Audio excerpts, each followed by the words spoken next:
1935, the Lions win the NFL championship. The Detroit Tigers take the World Series. The Red Wings bring home Lord Stanley's Cup. Joe Louis begins his rise to world domination.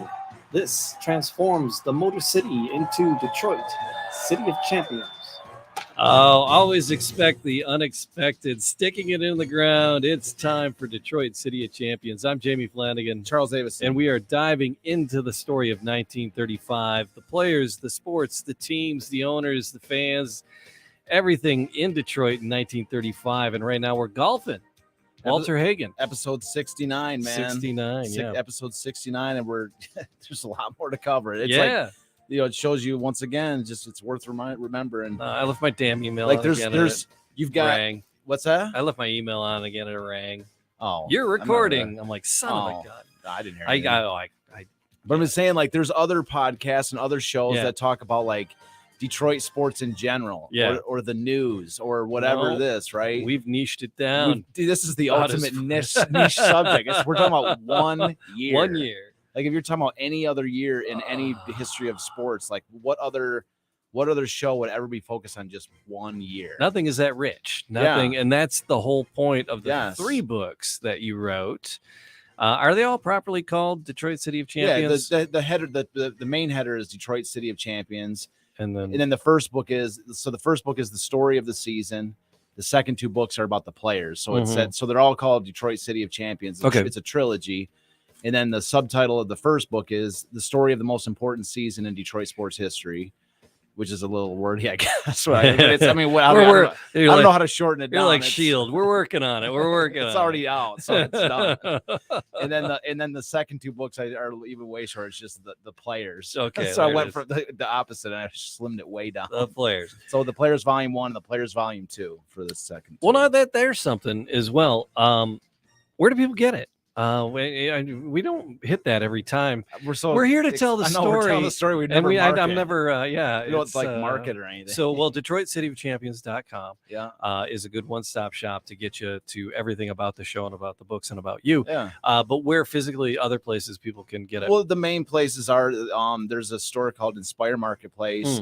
And it's a lot of people just call it the Michigan Art Store. Michigan Art Store. It's one's at 12 Oaks Mall in Novi, and the other one's at Partridge Creek in Clinton Township. Okay. Is it on the Amazon and all those? The ones on Amazon are actually by other sellers. There's actually a lot of other sellers that sell on Amazon, and it's kind of like they kind of undercut my prices. Like that, they'll sell they sell it used. They get it used and then they sell it somehow. And then eBay, same thing on like eBay. A lot of them it's used. You don't have it for sale via Amazon? No, I used to. Is that a pain or? Yeah, it's just. I mean, I used to have it at Barnes and Noble. I mean, I used to have it at those other places, but it's just, I don't know. It's like every book that I sell in person or through my website, it's like worth like 2 sales somewhere else. Okay. And so the problem is that it's just from the distributor angle, from being the publishing angle, like trying to sell it. Mm-hmm. Like every time you have to reorder, you have to spend like $7,000. Ooh, okay. And so that's what I mean. Like I've figured out other revenue sources. When I'm in these stores, that's why I talk about the stores. Because I'm in these side jobs. It's a family friendly show. The stores that I'm in. It's not. I'm selling my own books in these stores, and I'm also like working in there. So it's like, all right. But so if somebody's not in the Metro Detroit area. Yeah, how do they get away? Yeah, so DetroitCityChampions.com. Yeah, and that connects with you directly. And there's some merch on there. Yeah, there's some cool shirts and stuff. It was funny this year because I teach high school, and I took a picture. I sent it to you. A kid came to class wearing a Detroit City of Champions T-shirt. I'm like, oh my god! I know, that's awesome, man. It was. I was like, can you tell me about your shirt? And she's like, oh, it's my brother's. I don't know. It's funny. And I'm like, yeah, that's cool, like, man. It's funny. It's random. I see random. It's just kind of funny when it pops up here and there and just different. I've had other examples of that too, where just a person just randomly talking about it or something. And one of my very good friends, his name is Matt Temelian, and he is a very good friend of mine. He did a lot of work to help me, get like when I was like early on, like he has helped me sell books, and he was just a great friend of mine. And I met him at a bar one night. Like I just met him at a bar one night. Like I didn't even never like the first time I ever met him, he was wearing a 1935 Tigers hat. Oh, nice. And I was like, nice hat, 1935 Tigers, because it had like the shorter bill, the shorter brim. Yeah. And he was like, yeah, my grandpa got it for me when, and I was like, oh, he goes, hey, my grandpa got it for me. And he said, he also got me this book. And he said, it's called Detroit City of Champions. It's about the 35. I go, dude, I wrote that. And he was like, he goes, did you? And I was like, yeah, I wrote that. And then like the whole night we like hung out and we kind of bar hopped together and became good friends, still are, So that's what I'm saying. Like it's cool, when those, the little connecting, out of nowhere, it's it kind of pops up like that, So the book is available, Detroit City of Champions, via the website Detroit City of Champions, and the two places locally in the Metro Detroit area, and then the merch there, and there's wearingfunny.com. I got a couple Detroit City of Champion shirts up there too. We're gonna get the ones with the Chris's help, but Chris is awesome. I don't know if he's tuned in or not, but he's helping create a magnificent logo that we keep talking about. Yeah, this crest we have. It's like, it's fantastic. It's like a coat of arms. It's a coat of arms. Yeah. He's a specialist at it. Like he knows like that. We could talk about it one day. We could literally register that coat of arms and it'd be an official coat. We're gonna do that. Yeah. We're gonna do that.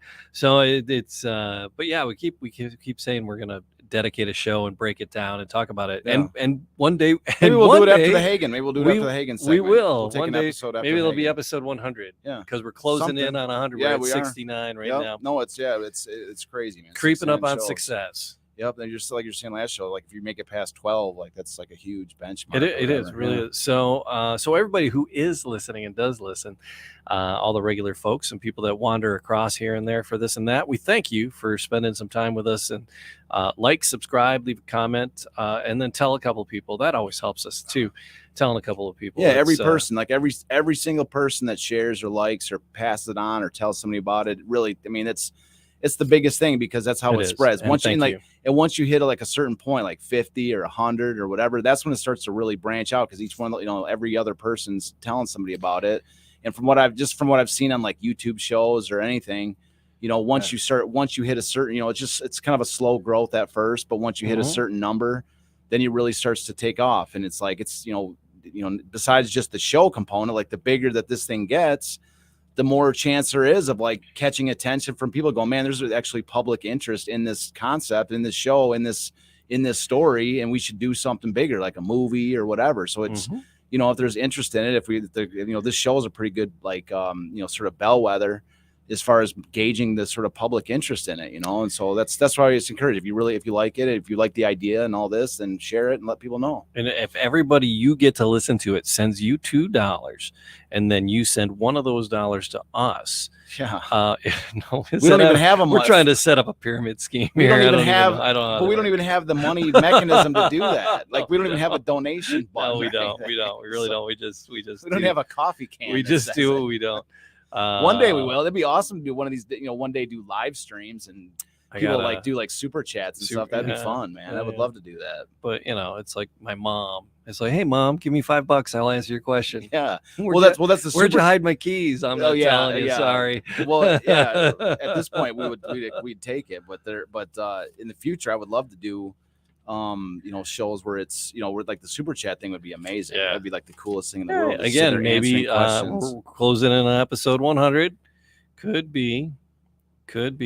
But right now we are talking about, like I mentioned, we're into golf, and we're talking about Walter Hagen. Yeah, we're not at the point yet where Hagen is that Walter Hagen is one of the most famous names in golf. We haven't reached the point where he arrives in Detroit and becomes a big Detroit guy yet. Because last time was 1913, and it was the greatest game ever played, and he came in 5th. He was just out of the money. But it was that one hole. That 14th hole did him in. But he was in the hunt all the way to the 14th hole on the last day. And then he hit an absolutely terrible hole on the 14th, and then he didn't even get a slot in the movie. So, but he's still, his name was up on the scoreboard. Yeah, but he wasn't he wasn't a player in the movie. He wasn't didn't even have a character for him. Yeah. So that's where last we left was at Brookline, right? And he departed. He left. Everybody else in the world is headed to Brookline to watch the final day. He's of out. The tournament. I'm out. I'm and going he left home. after he was Screw it. I'm Bert. He was the last one. He didn't even see it. He was the last one out. like everybody else was showing up in Brookline. Yeah. And he was on his, he was the only one that didn't watch the tournament. And his regret was that he didn't stay long enough to watch, to watch Harry Vardon, to learn more from Vardon. Yeah. So anyway, we're going into 1914, but this is sort of we pick up, and it's still 1913. It's sort of this is after the tournament, of course, and after that 1913 U.S. Open, and it's in the summer, and Hagen goes down to Florida.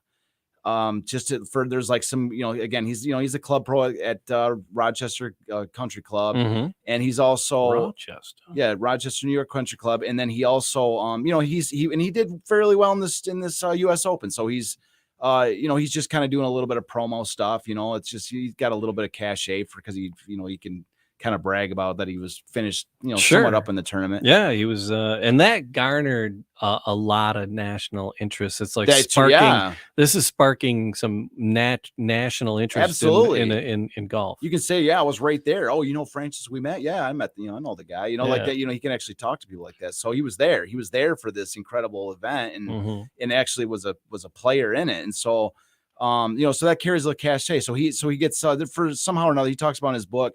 In the summer of 1913, he heads down to Florida. So he goes to a city called Tarpon Springs, Florida. He just says in the book some golf events. He doesn't specify. But Tarpon Springs in 1913 was the training site of the Philadelphia Phillies. Oh, okay. Yeah. So while he's there, so the Phillies are having sort of like it's like sort of an off-season training.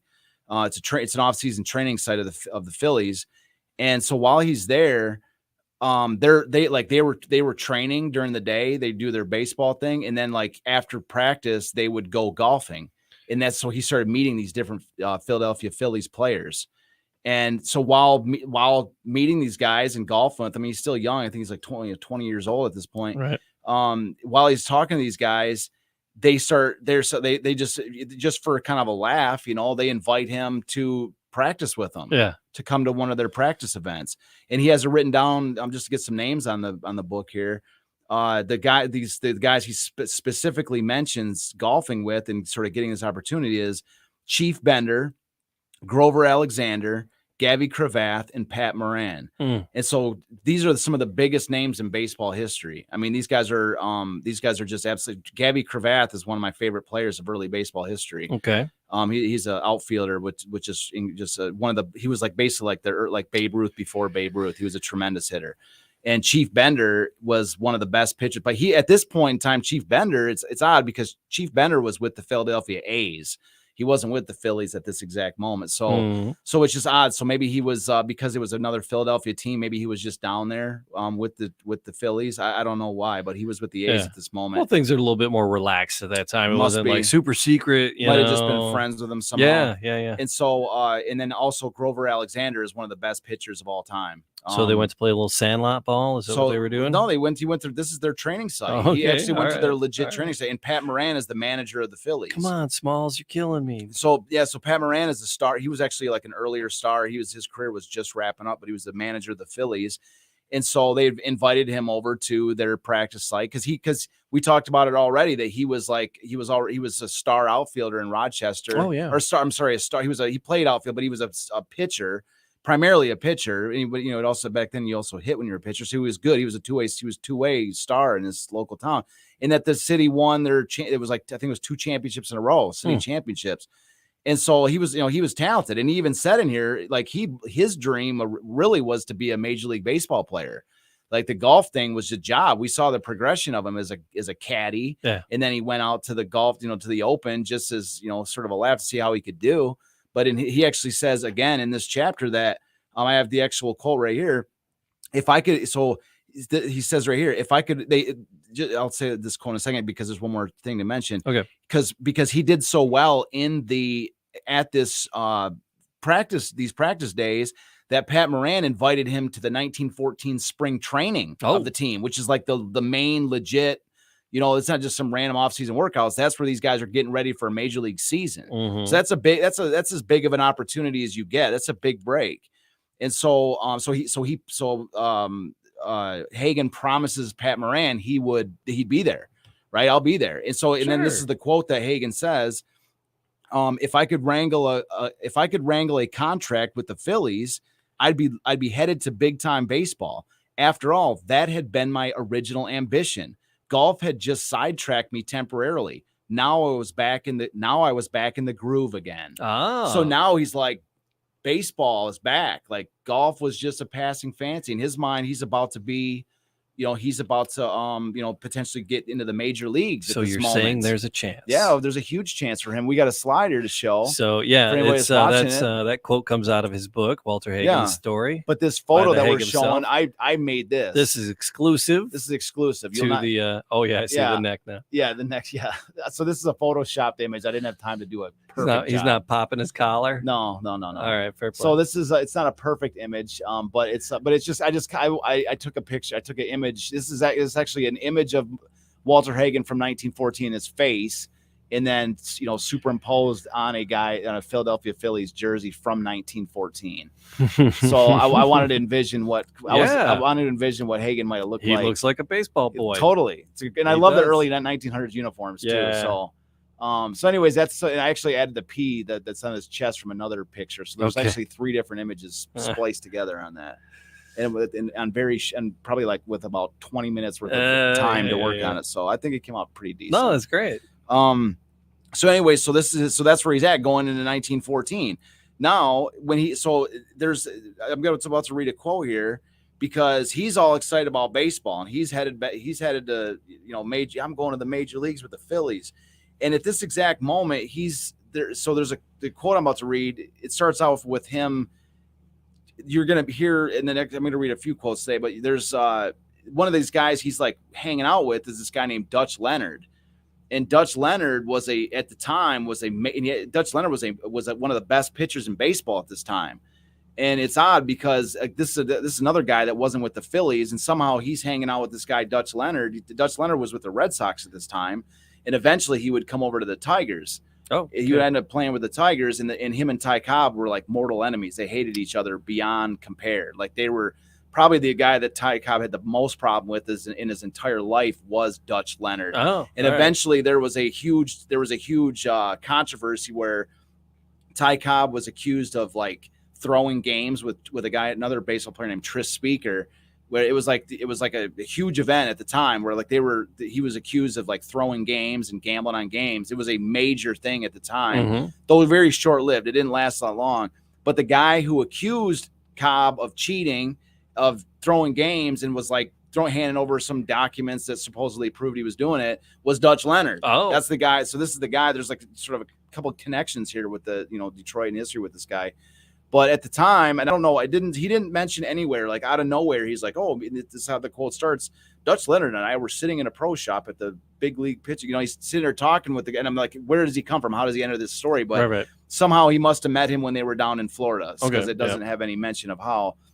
But one last little thing about Dutch Leonard is that he pitched in Boston, and in 1914, the year that we're talking about here, Dutch Leonard would have the best ERA, which is earned run average, giving up the least amount of runs in the history of baseball. Still number one to this day. Wow. There's a guy that was back in the late 1800s that had a little bit better than him overall, but like sort of like at least in the 20th and 21st century, this guy had less than a run a game, and he's a starting pitcher. Like he gave up less than a run a game, which is just absolutely ridiculous. I mean, I didn't even know that. So that's just kind of worth mentioning with Dutch Leonard, but. So that just kind of gives you an idea that like the caliber of people that he's hanging around with, these are Hall of Famers. And I mean, Dutch Leonard wasn't, but some of these like Grover Alexander, Chief Bender, these are Hall of Famers. So, sure. So anyway, so I'll just kind of get into the quote because we call this episode the fork in the road. Right. And so here's what we've already presented one fork, which is Major League Baseball, the Phillies, the chance to go to the major leagues. This is one fork. He just played in the U.S. Open, though. And he just played in the U.S. Open the previous year. So this is going to be another. So this is the quote I'm going to read is going to introduce the other fork. It's like that meme where the guy's walking down the street holding his girlfriend's hand, but he's looking at the other girl. Exactly. And they always put the name of this and that on. Yeah. It's like pro golf, he's pro baseball. Well, he's like walking with the girl, and it says U.S. Open on her. And then the other pro girl baseball. back, and it says Phillies on it. Yeah. That's exactly it. We gotta make that meme. That'll be the cover for this one. Yeah. So that's exactly what it is. So we're about to mention how the other fork came about. So this is the quote right here. So again, coming out of Walter Hagen's book, The Hague. You get the little title up there. So yeah, by the Hague himself. So this comes out of his own book. So Dutch Leonard and I were sitting in the pro shop at the Country Club of Rochester, and I was bragging how I'd murder big league pitching when I made good in the tryout with the Phillies. When the winter training started, I intended to be right there and ready. While we were talking, I saw Mr. Ernest Willard, editor of the Rochester Democrat and Chronicle, get out of his glass house electric and head for the shop. I knew he'd come to pick up his golf clubs for his vacation at Loon Lake, so I walked across the shop to get them for him. Aren't you going to enter the National Open at Chicago? Dutch called to me. I'm not thinking of it, I said. I'm going to work harder in baseball and let up on golf. Mr. Willard overheard me, and he repeated Dutch's question. I explained that I believed I could make the grade with the Phillies team if I tried hard enough. Haven't you plenty of time for the Open and baseball, he asked. You did so well at Brookline last year. I think you should try again this year. I told him I was sort of discouraged, that I'd begun to believe that golf was not my game. Rochester was mighty proud of you, Walter. You're the first pro we've ever had who has been able to qualify for the Open, let alone finish in a tie for second like you did. I'd like you to go to Chicago and win it. He waited a few seconds, then said, if you'll go, Walter, I'll pay all of your expenses. He turned to Dutch, and you, young fellow, if you can make the trip with Walter, I'll pay you your expenses too. Well, what do you say, boys? I appreciate your offer, Mr. Willard, and I'll send my entry into the National Open right away, I told him. Yes, that did it. I thought I'd put all future golf competition out of my mind. I thought I was headed straight for the major leagues and baseball's Hall of Fame. But let a man express confidence in my ability as a golfer, and I was right back in the competition again. Then I remembered I'd told those fellows at Brookline I'd be back next year. Next year was here, and I had just 3 weeks to get ready for the Open in Chicago. I worked harder than I'd ever worked in my life during the time which was left me, trying to perfect my game for another shot at the big boys. I got my fancy golf outfit cleaned and ready with only one change: the white buckskin shoes with the red rubber soles. I'd slid all over the course at Brookline in the wet weather. Funny thing was that I'd only played golf in good sunny weather until I went to Brookline. Now I brought a pair of hobnailed shoes for the 1914 Open, and I played in hobnailed shoes from that time on.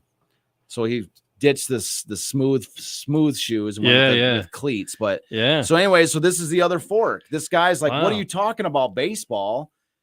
You know, you just finished, you know, he said second in the Open, and that's in, you know, you can say it two different ways. He finished sixth or whatever, but the thing is that he finished in the next group down. You know, the first group was technically, you know, they were tied on the last day. So they all won first, technically. You know, they just had the tiebreaker to break it, and then Hagen and them, they all finished like, you know, they tied in the next bracket down.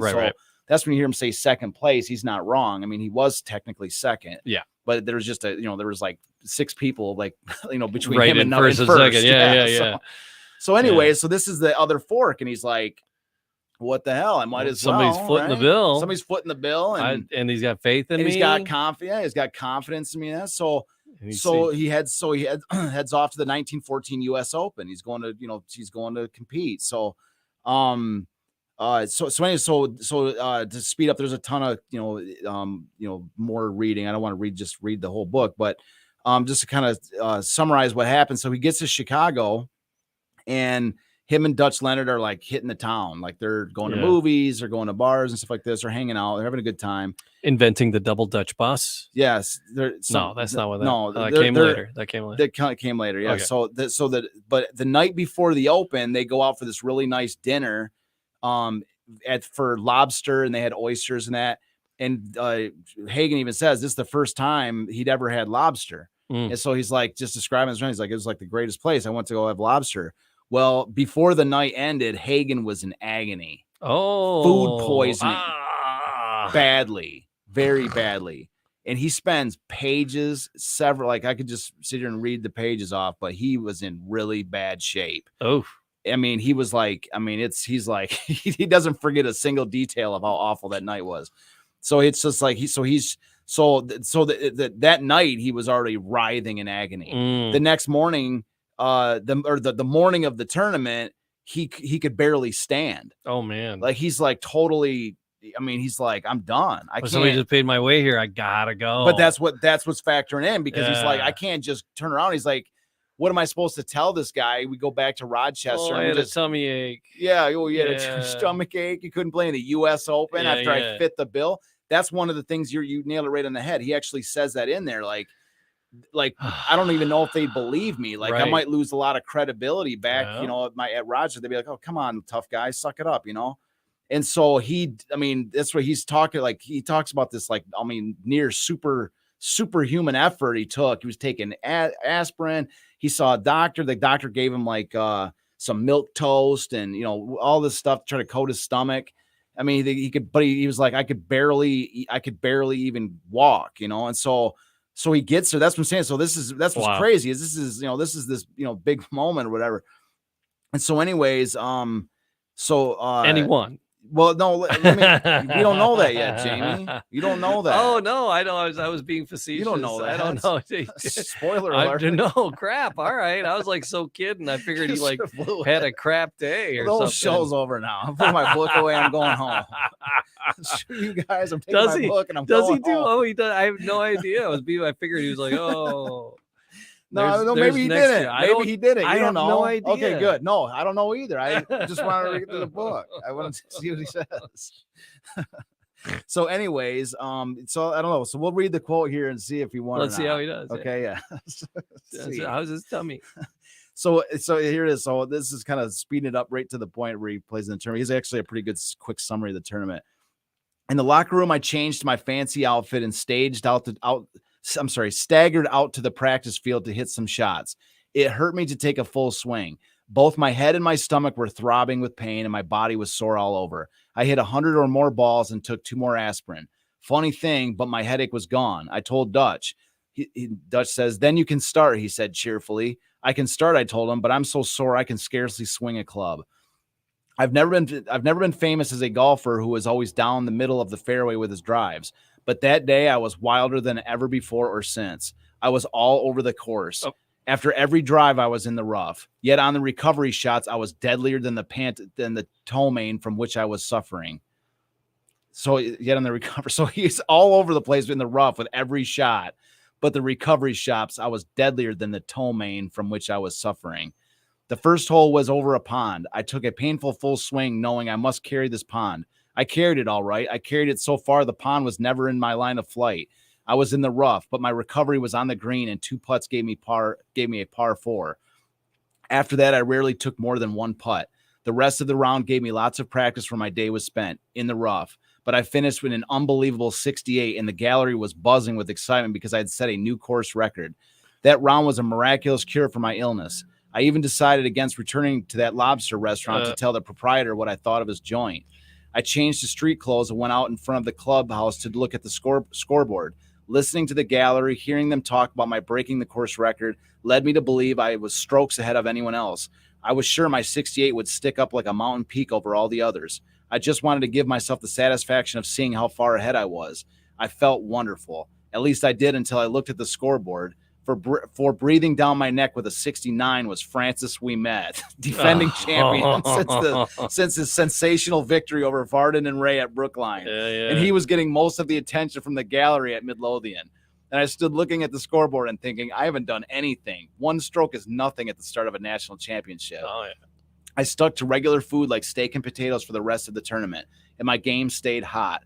I was never headed. I led all the way. Ouimet kept the pressure on, but after my final round, I had posted a score of 290. That 290 equaled the lowest score ever made up to that year in the United States Open history. George Sargent, a wonderful golfer, had shot that score in 1909, playing in the Open at the Englewood Country Club. So he looks at the scoreboard and look who's there. Francis Ouimet. At his heels. Yeah, like Brookline. Oh my God, Francis Ouimet. He got the he's got the greatest game ever played movie, and then he wins the next year, and then he gets the greatest game played ever part 2. Oh my God. Like he's It's like going, no. So he's like, no, we met at my rear. I'm like, this is my year, man. I'm sticking to steak and potatoes. Yeah. So he won the Open. So he won the 1914 U.S. Open, his third tournament. I was being facetious. You there. hit it. I thought he was like, oh yeah. You have to remember, man, we're in sync for the show. You're always, where we're going with a lot of this stuff. So when you're just spitting stuff out there, you know where we're going with some of this stuff. These are champions we're dealing with here. Yeah. These are people that have. But before the show, you're like, oh, this is still really, really early in his. Well, it is early, but Hagen's a champion for like every tournament. He's wins everything. All right. So, but I'm giving you a crap. Dude. And in the first round, he was like in the rough off every. Yeah, but that's what But remember, in the previous tournament at Brookline, he was all over the place. Exactly, and he's hitting these miracle shots. This is going to become a major recurring theme, and he says right here. That's my style, I've never been famous as a golfer who was always down the middle of the fairway with his drives. Right. But that day I was wilder than ever before or since. This can be a recurring theme with all of his tournaments, with all of his golf. Like, in fact, Bobby Jones has, I can't recall the exact quote. We'll get to it. But it's something along the lines of like, I've never seen anyone hit more bad shots in my life and still destroy everyone. Like, it's something along those lines. He's like, he's like, I've never, because that's his game. He plays this like slop golf, where he hits these awful drives, and he's going to there's another sort of quote. I don't really have it on my list to read, but he talks about in here how he ends up sort of using this stuff. He dramatizes these moments where because he knows as the more he plays, the more he realizes that's sort of his game. Yeah. As he hits these awful shots, and he dramatizes these to the benefit of the gallery. Yeah. He plays up the drama, and if these people get a total kick, he's one of the most entertaining. Oh no, golfers I'm in the rough again. Yeah, exactly. Like, oh no, I'm totally done. My total game is, that was a lucky shot. How am I ever gonna get out of this? He talks about it. He actually says, like, I've been accused of. He actually says, like, right here, I'll just read this real quick. He says, through the years, I've been accused of dramatizing shots, of knowing just what club I intended to use, just how I intended to make the shot, then holding up the game or the match by carefully scrutinizing the turf, the sky, my opponent, or even the caddy, of making the difficult shots look easy and the easy shots look difficult. Only that last came naturally, believe me. Well, I always figured the gallery had a show coming to them. I deny I ever held up a game by any such shenanigans, but I don't deny playing for the gallery. I don't deny trying to make my game as interesting and as thrilling to the spectators as it was possible for me to make it. So this is his game. I love that he used shenanigans in context. Yeah, totally. He's my guy. Yes. So that's what I mean. So he is. So this is a guy who, this was so great. Like, this is his game. Yeah. Is this like sort of half slop where he's like, he hits a course record, and he's like, I was in the rough every single all day long. I love it. So that's what I mean. Like, it's just he's this incredible guy, man. So anyways, yeah. So he wins this. So he wins, and what's kind of interesting is he goes on to a whole nother sort of description. He talks about that as much as he was setting these records. With the 290 equaled the lowest score made up in U.S. Open history, that still ended up only being one stroke ahead of the guy who was in second place, which is a guy named Chick Evans. So he still only won the tournament by one stroke, and this was the tied for the record lowest score in U.S. Open history in America. Wow. And so he still only finished one stroke ahead, and so he spends like at least 1 or 2 pages, talking about this one stroke where he had this incredible putt, and it was like sort of a miracle, and he spent so much time lining it up and all this. And he goes, I had no idea at the time how important that was going to be, because because that guy, when he went to it, he didn't hit it as well, and he like 2-putted or something. He's like, that one stroke that I made was like everything. So anyways, but what's probably the most interesting about this is the learning experience that he took from this. And I just when you're talking, this is this quote I'm about to read here. This is one of the reasons why I love history so much. Mm-hmm. Like, there's a sort of an adage that people talk about history, where they say those that don't follow history, or those that don't understand history, are doomed to repeat it. Yeah. That's a well-known phrase. See, I don't really subscribe to that. I understand. I recognize that as being one of the sort of concepts of why people study history. But there's a flip side of that, which I like even more, and I think it's a more that's sort of I almost look at that as like a foreboding of doom, like ye who do not follow history are doomed to repeat it. Like it's like almost like a foreboding message, like threatening you with doom if you don't follow history. But there's one that's a little bit more optimistic that I heard, and I believe I got this from that Edith Hamilton book, which I've talked about, the Greek way, the Roman way, 2 mandatory books for anybody that really wants to, that is interested in history. I think this was from her book called the Greek way, and the idea is that if you study history, you can stand on the shoulder, you can learn from what your predecessors did before you. You can learn what they did right, and then stand on their shoulders and reach for things bigger, than they could have ever dreamed of. You see, like you can use history as a springboard for reaching higher level things. So like I say, I like that concept a little more. I think it's a little more optimistic to like sort of use history as more of a guidebook, as more of like a foundational thing for reaching for higher levels. And that's what I love about this. What I'm about to read here is this tremendous learning experience that Walter Hagen had, and for whether it's for golf or for like really life or anything. I think that I think it's applicable to far more than just golf.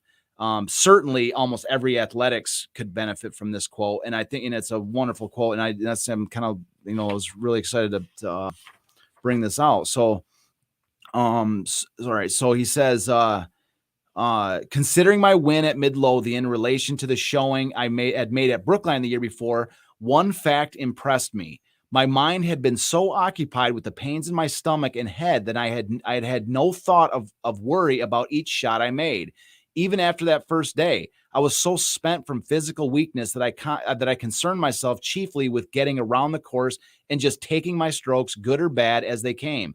I decided then that mental and physical relaxation during competition was the most valuable asset any golfer could possess. Concentrate on playing the best you can on each shot. If it's a good one, that's fine. If it's bad, forget it.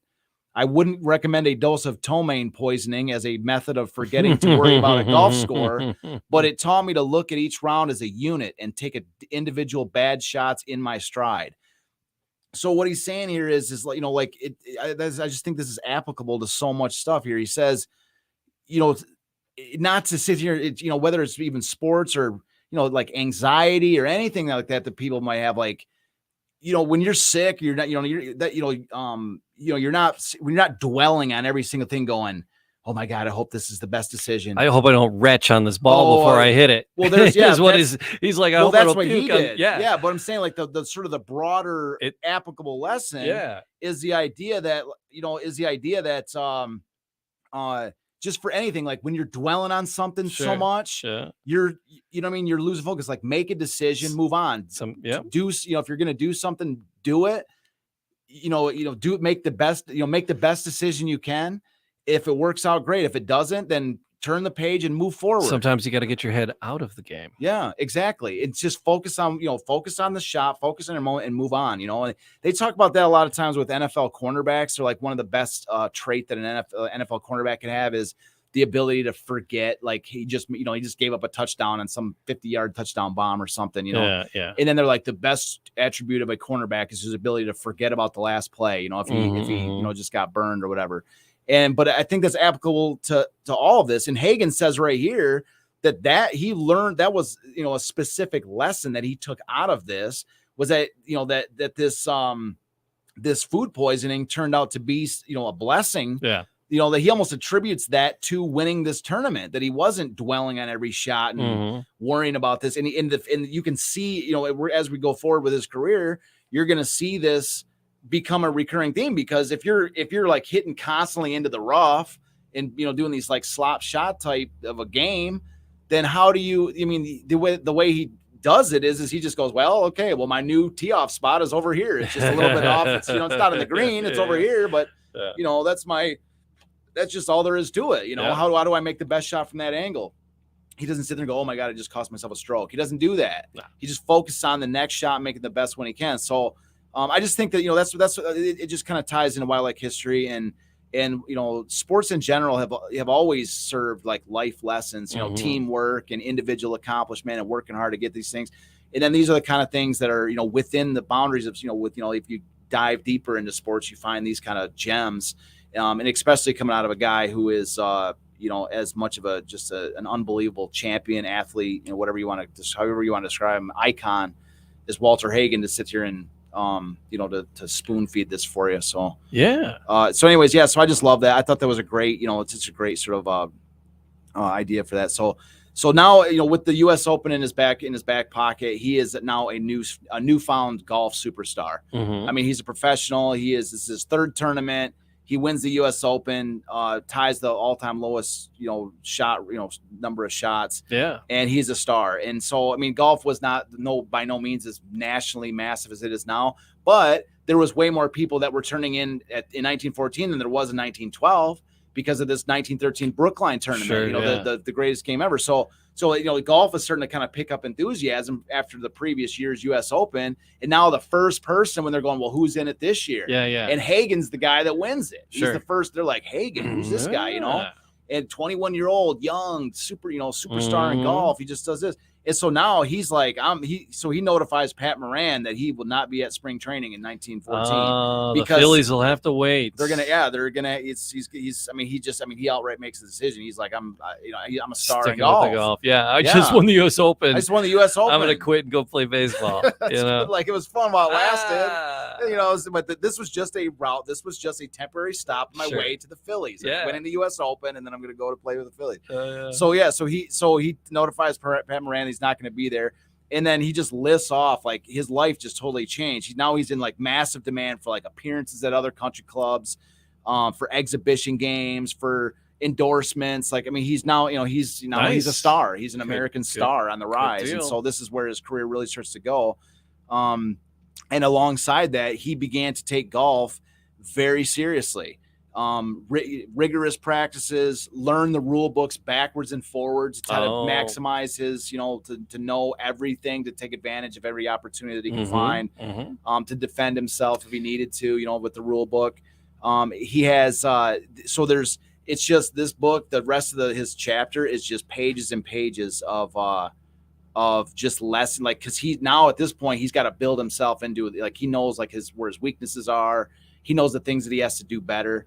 And especially if he's taking it seriously. And one of the things that, it's at this point, if anybody is a golfer and they're looking for some kind of, just information on improving your game. Like, what's interesting is he doesn't just like say, oh, I choked up on the club a little bit, I did this. He doesn't just tell you what he did. He talks about like how it evolved and like how like he had this Vardon's, he'd been copying Harry Vardon up to this point, but now he's realizing like, well, this swing is not great because there's like, I'm too forward on the ball or whatever. And he starts talking about balance. He starts talking about how the body rhythmically moves through the ball. Okay. I mean, that's what's great is he kind of talks about like sort of a little bit in general and about these general principles and how like, how he, built his swing around these things that he learned about like this, like the swing path and all this. So it's worth it. It's definitely worth taking a look at if you're a golfer and looking to improve, because you got Walter Hagen, and he's not just sitting there telling you, oh, what you do is you choke up 2 inches away from the edge of the end of the club. He doesn't tell you that. He's just telling you like the perfect swing is when you're driving through the ball and you're not slipping and your body's like sort of like a pendulum or whatever. He talks about those sort of overall general concepts. So it's not a bad person to learn some tips from is Walter Hagen. So but it's just pages of technique and how he developed. So yeah, so really like the last thing I wanted to talk about is this like sort of this final quote that he had in this particular chapter, which it talks about. I just thought it was really interesting because it's something that this is a little bit of, we're sort of finished with this 1914, but this topic right here is something that it's another kind of thing about sports. It almost belongs in our baseball show. Oh wow! But because it's something that but I think it's sports in general, and I want to throw it out there because for anybody that's watching this, it's just food for thought, and it's also if you have a sort of like-minded beliefs or mentality, it gives you some little bit of ammunition to use for defending a sort of a very specific argument or concept. So the idea is it's the idea of athletes making absurd amounts of money. Okay. And how it affects their game. Oh. All right. Because a lot of times people say, oh, those athletes are overpaid. Yeah. Right. And the thing is, I'm not ever going to say somebody's overpaid or underpaid or whatever. They're getting paid what somebody else is willing to pay them. And so in that case, with that idea in mind, if somebody's willing to pay you $30 million a year, who am I to tell you you're overpaid? I mean, if this other person doesn't think they're overpaid, or they wouldn't be paying them it, right? Right. There's a market for it. There's a supply and demand. It's capitalism. If your labor is worth $30 million, who's there to tell me, hey, I'm getting, $13 an hour, and they're like, well, you're overpaid. I deserve $20 now. They go, no, I think you're a terrible employee, so I think you should be getting $9. You're suck your job. Like, it's real. I think it's sort of bad taste to say, oh, this person's just totally overpaid. Again, they're worth what somebody's willing to pay them. However, there's sort of a belief that I have with regards to athletes and the large, incredible sums of money.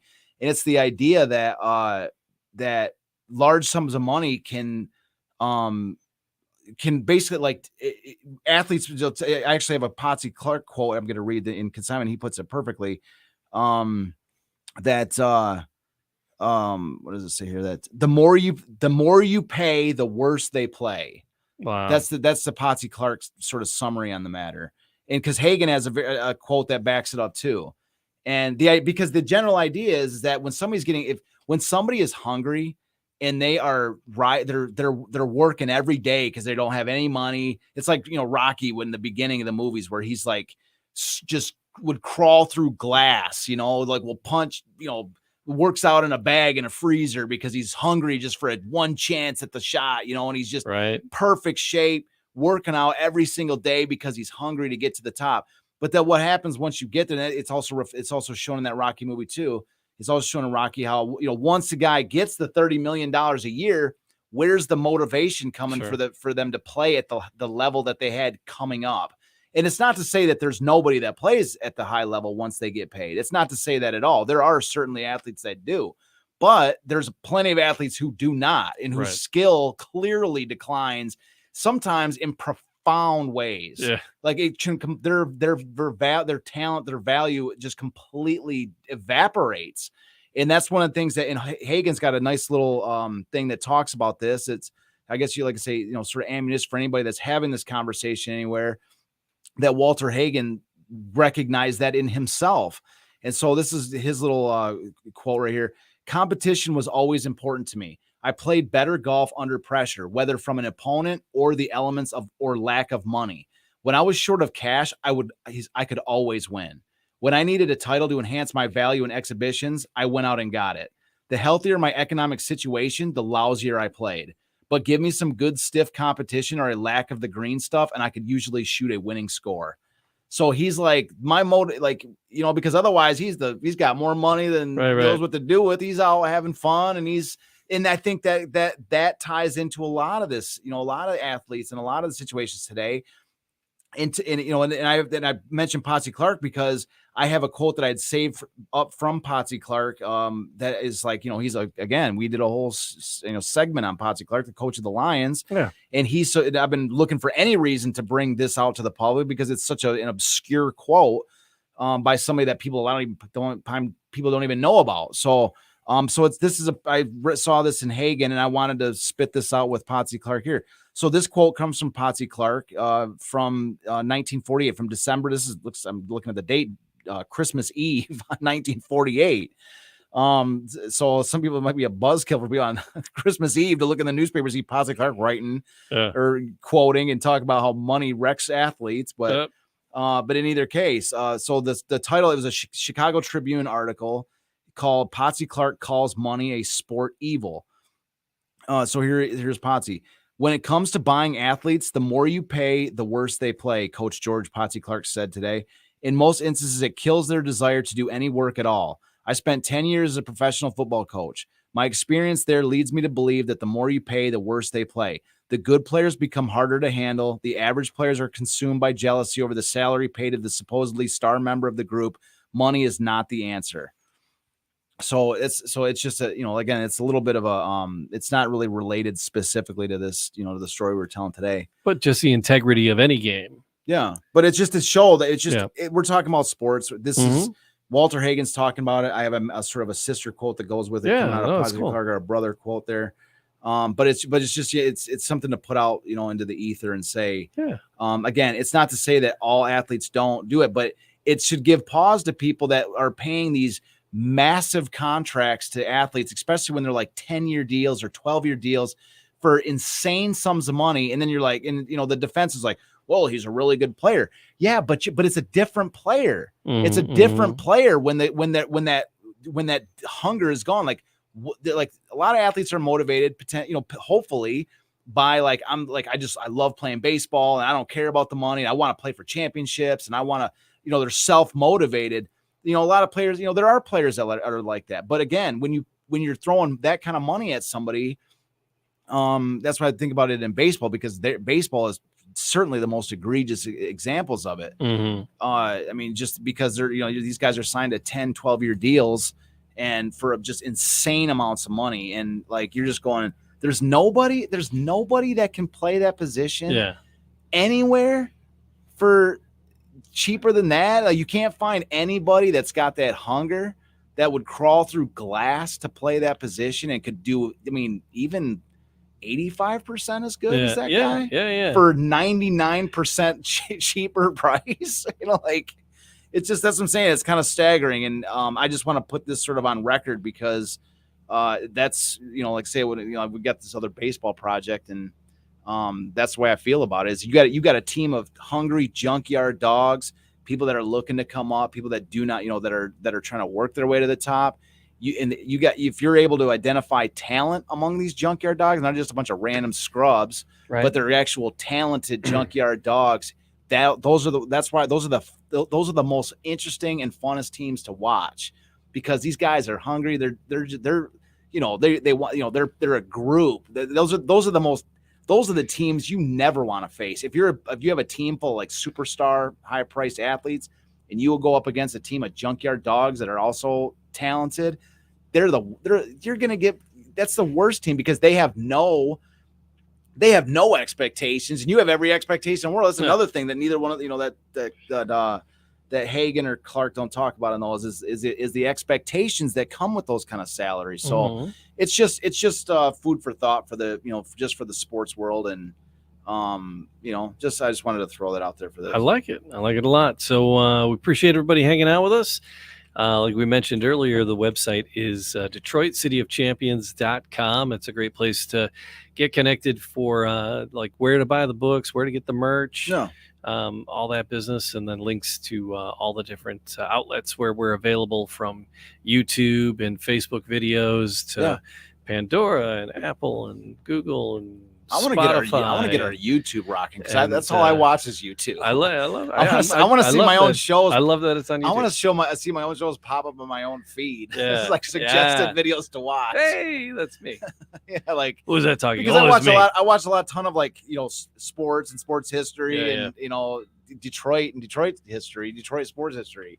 It'd just be cool, or like a friend suggested video, or just somebody that I know or whatever is like, hey man, your video just got suggested.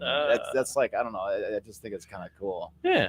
But the worst thing is, like, following up to the last little thought on these. Oh yeah. So what's going to happen once we blow up this show and we start getting paid, massive sums of money for doing every show. We're gonna be terrible. Yeah, we're gonna be terrible out here. Terrible now, actually. No, we're good. I think we're hungry. We're a couple of junkyard dogs that are doing our best for every. I spent all this time making that Walter Hagen and the Philadelphia Phillies graphic, dude. I know, man. That was. I spent like 20 minutes doing that thing today. Hot. That thing's taking over. And if you notice the picture for the viewer, it's the same. I reversed. I enlarged the face on that. Oh, you reversed him. Yeah, I reversed it. That face right there. That's just off of Walter Hagen's Wikipedia page. Slow down for one second. Leave it on that one right there. Right. So that is actually Walter Hagen in 1914 during the year we just talked about. So what I did was I zoomed in on his face, cropped it, and then reversed it so it would fit the angle of the hat that I swiped off some picture, and he fit in it like a glove. I was like, yeah, it was perfect. That's what I'm saying. But like, once we start rocking out, million subscribers and all kinds of money off this show, You'd be like, hey, Charles, we need some kind of a cool graphic to put in with this. I'm gonna be like, I don't got it anymore. Like I got Jamie, I got 10 meetings today. I can't be doing that. Have one of them interns get to that. Yeah, have one of the interns do it. Like I'm gonna be, dude. I kind of want to get to that point to be that spoiled star where I'm like, I can't take it anymore. Everybody is so demanding of me. You're like, Charles, all we did was ask you to put the headphones on. Like, why can't we not have a room with headphones in it? I want to be do it live. Do it live. That diva star that's sort of like, man, he's overpaid. This show is ruined because he's got the money now. I'm aiming for that.